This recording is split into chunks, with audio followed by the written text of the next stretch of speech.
मागच्या 3 वर्षात बरेच मराठी सिनेमे रिलीज झालेत, पण त्यातलेच खऱ्या नियतने जबरदस्त स्टोरी टेलिंग असलेले आणि सर्वात महत्वाचं चांगलं प्रमोशन आणि मार्केटिंग करणारे सिनेमे खूप मोजकेच होते.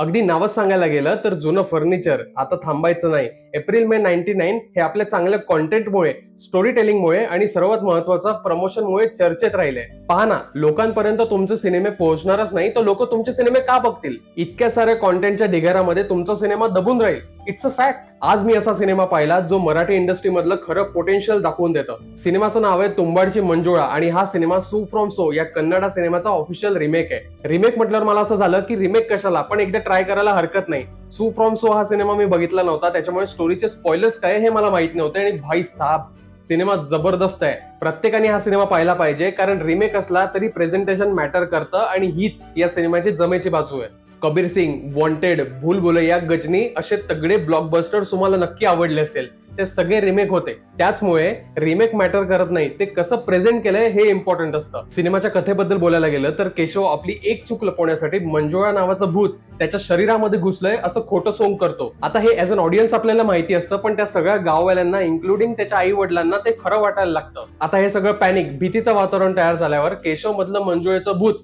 बाहेर काढण्यासाठी करुणाकरण नावाच्या महाराजांना बोलवून घेतात. आता उपाय म्हणून मंजुळेची मुलगी शोभा हिला केशव मधल्या त्याच्या आईचं भूत काढायला सांगतात. आता केशव नाटक का करतो, त्यांनी कुठली चूक केलेली असते, केशव मधलं मंजुळेचं भूत निघतं का, निघतं तर ते कसं, हे तुम्हाला या सिनेमा बघितल्यावरच कळेल. गावातली भोळी माणसं आणि त्यांचा आंधळा विश्वास, अफवा कशा पसरवल्या जातात आणि त्या कशा पसरतात, महिलांवरती होणारे फिजिकल डोमेस्टिक व्हायलन्स, अशा बऱ्याच गोष्टींवर प्रकाश एका सटायरिकल आणि सिच्युएशनल कॉमेडीने टाकलेला आहे, जे भाई साहब तुम्हाला फर्स्ट हाफ मध्ये खूप हसवतं आणि सेकंड हाफ मध्ये खूप इमोशनल करतं. पॉझिटिव्ह बद्दल बोलायला गेलं तर चित्रपटाची कास्टिंग जबरदस्त आहे. जितेंद्र जोशी एस रवी अण्णा, ओम भूतकर एस केशव, सई तामणकर एस शोभा, मकरंद अनासपुरे एस करुणाकरण महाराज आणि सपोर्टिंग कास्ट मध्ये उषा नाडकर्णी, उमेश जगताप, योगेश शिरसाट, प्रियल नाईक, अंशुमन विचारे असे तगडे कलाकार आपल्याला बघायला मिळतात. मराठी ऍक्टर्सच्या ऍक्टिंग बद्दल आपण बोलायलाच नको. प्रत्येक माणसाने एक एक सीन नेक्स्ट लेव्हल एलिव्हेट केलाय. पण या सगळ्यांमधनं ओम भूतकर, जितेंद्र जोशी आणि एस्पेशली सई तामणकर यांनी कमालीचं काम केलंय. सेकंड हाफ मधला जो इमोशनल आर्क आहे ना,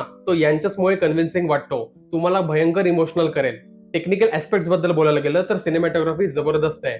योगेश शिरसाट आणि ऋषिकेश तोरई यांनी डायलॉग्स अप्रतिम लिहिले आहे. रिमेक्स मध्ये हेच करणं खूप कठीण असतं. मला पर्सनली बीजीएम भयंकर आवडलं. मॉडर्न आहे, फ्रेश आहे आणि एक एक सीन. निगेटिव्ह बद्दल बोलायला गेलं तर सिनेमाचे 2.5 तास तुम्हाला फील होतात. बरेचसे सीन्स कट केले पाहिजे होते आणि सिनेमाला फास्ट पेस बनवायला पाहिजे होतं. शेवटचा जो ऍक्शन सिक्वेन्स आहे ना, हा चित्रपटात ऍक्शन सिक्वेन्स पण आहे, तो थोडा अजून खेचला असता तर मजा आली असती. पण या सगळ्या गोष्टीनंतर पण सिनेमा बघण्यासारखा आहे. रिमेक असला तरी प्रेझेंटेशन मॅटर करतं आणि प्रेझेंटेशन या सिनेमाचं जबरदस्त आहे. आपल्या जवळच्या थिएटरमध्ये जाऊन हा सिनेमा नक्की बघा. धन्यवाद.